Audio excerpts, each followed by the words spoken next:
Quand je me regarde dans un miroir, je vois mon histoire, mon passé. Une personne qui a été violentée, frustrée. Aujourd'hui, il y a ce que les gens voient. Il y a une femme que les gens admirent, sans savoir d'où elle est passée pour en arriver là. Mais à cette étape de ma vie, je marche la tête haute, car il y a une personne qui m'a montré ma vraie valeur. C'est Jésus. En plus de me montrer ma valeur, il m'a connecté à des personnes de destinée pour me faire entrer dans mon Canaan. Et au cours de ma marche, j'ai compris une chose, que Dieu dispose toutes choses pour l'accomplissement de notre destinée. À chaque fois où il faudra foncer à une autre étape, il met devant nous des hommes pour y parvenir. On a beau se voiler la face pour dire qu'on peut y arriver seul, mais c'est peine perdue, car deux valent mieux qu'un. À vrai dire, je suis passée par ce processus de solitude où le Seigneur me disait que c'était le temps d'en sortir. Je m'étais déjà habituée et c'était difficile. Mais il m'a fait comprendre que même s'il est là, il me faut un entourage et que seul, je me fatiguerai assez vite. Ainsi, je ne pourrai être plus efficace et atteindre le lieu où il m'attend. C'est pourquoi il met devant nous des aides, que ce soit des frères, des amis, des compagnons. S'il n'y avait pas eu Moïse, le peuple d'Israël n'aurait pas pu être délivré.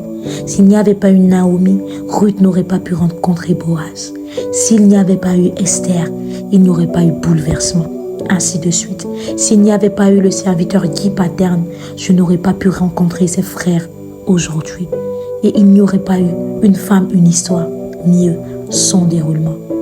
Je suis reconnaissante et je rends grâce à Dieu pour ceci.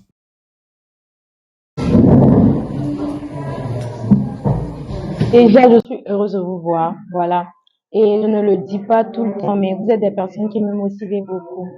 C'est pour cela que je vous ai convié pour vous parler d'un projet qui m'est venu à cœur.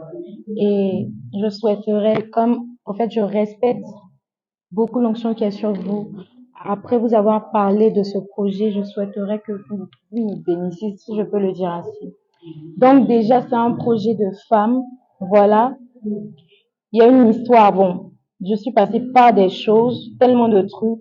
C'est vrai que j'en ai pas vraiment parlé, mais en fait, c'est un projet qui m'est venu à cœur de déterrer, en fait, ce passé-là, pour le mettre à nu, afin que des personnes, des femmes puissent savoir que c'est vrai, étant en Christ, c'est pas quand on vient en Christ ou, comment je dirais ça, le chemin, là, je sais pas, l'émotion.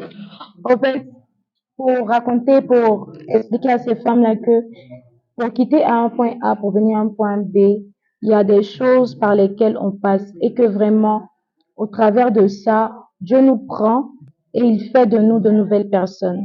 Donc, au fait, un projet de femme, je voulais vous le dire, je tenais vraiment à vous le dire parce que vous êtes des personnes qui comptaient beaucoup pour moi. Voilà, donc, vos impressions, s'il vous plaît. Bon, moi, à mon niveau, j'ai trouvé que c'est une très bonne idée.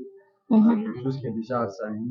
Et je pense que si c'est quelque chose qui est inspiré de Dieu, vraiment, c'est une bonne chose parce que Dieu n'inspire pas les choses mauvaises, il n'inspire pas les idées mauvaises. Donc, tu as tout mon soutien, tu as tout mon accord d'accompagner tout au long de Et toi, Et je qu'est-ce suis que tu en d'accord penses? avec mon frère, comme je t'appelle affectueusement Tador, parce qu'il y a une certaine onction qui est sur ta vie.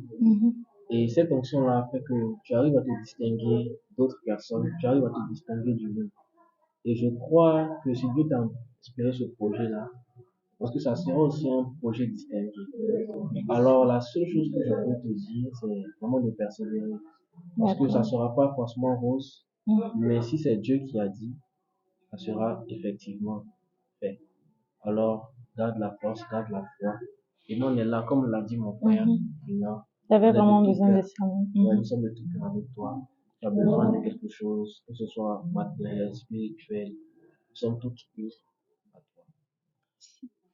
Voilà, parce que comme je l'ai dit là, Je sais qu'il y a une onction qui repose sur chacun de vous, aussi différente qu'elle soit, mais en tout cas, c'est le même esprit. Donc, je voudrais que vous me... En fait, je sais pas comment dire, mais en tout cas, mettez l'huile.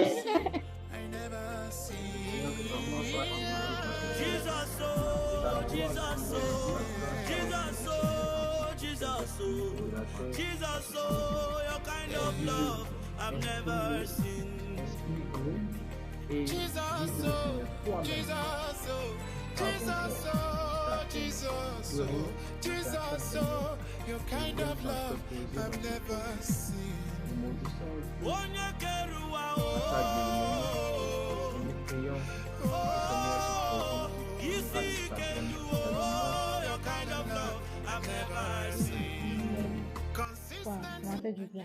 Vous me permettez de vous prendre.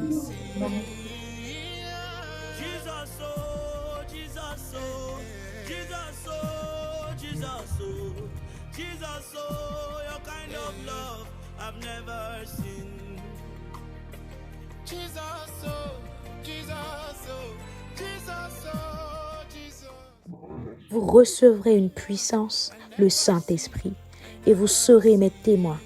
Telle est la parole qui ressort du livre des Actes des Apôtres, chapitre 1, verset 8. Donnant ainsi notre vie à Christ, nous avons donc reçu son esprit. Dorénavant, nous sommes témoins de Christ, car nous avons nous-mêmes été transformés, pouvant ainsi attester qu'il transforme.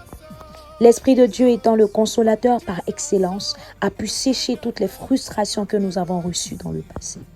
C'est maintenant l'heure et Dieu t'appelle à témoigner. Sache qu'il y a une telle puissance dans le témoignage qu'il est écrit en Apocalypse 12, verset 11, qu'ils l'ont vaincu à cause de la parole de leur témoignage. Femme, lève la tête, regarde autour de toi, regarde comment le monde est meurtri, regarde comment ceux qui n'ont pas encore reçu Christ sont en dépression à cause des frustrations. Viens leur dire que l'alcool n'est pas la solution, la drogue n'est pas la solution, le sexe n'est pas la solution, mais c'est Jésus qui est la solution. Ce Jésus t'a donné la paix, ce Jésus t'a restauré. Viens le leur dire, arrête de toujours prier dans la chambre, viens témoigner, viens sauver des vies, viens crier au monde entier que Jésus, au travers de son esprit, t'a restauré, t'a donné la paix et t'a aidé à surmonter ce qu'autrefois tu ne pouvais surmonter. I never see Jesus, oh, Jesus, oh, Jesus, oh, Jesus, oh, Jesus, oh, your kind of love I've never seen.